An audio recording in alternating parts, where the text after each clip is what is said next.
నమస్తే, welcome to weekend analysis by KRR. నీళ్ల పోర్లో CM Revanth సంచలన ప్రతిపాదన.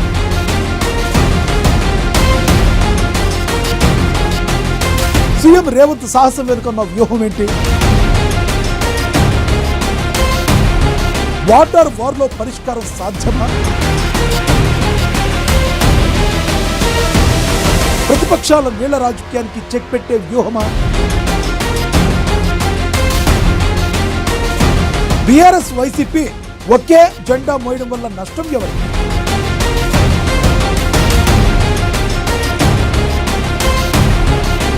హరీష్ రావుకు ప్రమోషన్ బీఆర్ఎస్ లో మరో కోల్డ్ వార్ కు బీజం వేసిందా?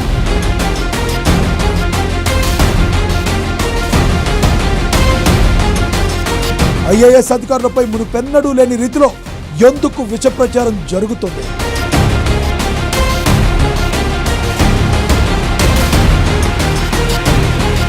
లోకేష్ రైజింగ్ అని జాతీయ మీడియా ఎందుకంటుంది?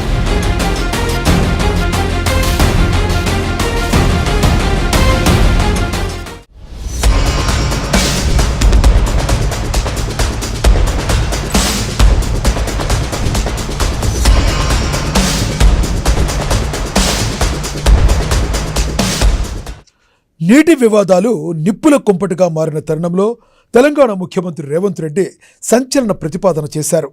తెలంగాణ కోణంలో ఇది సంచలనమే కాదు, సాహసం కూడా.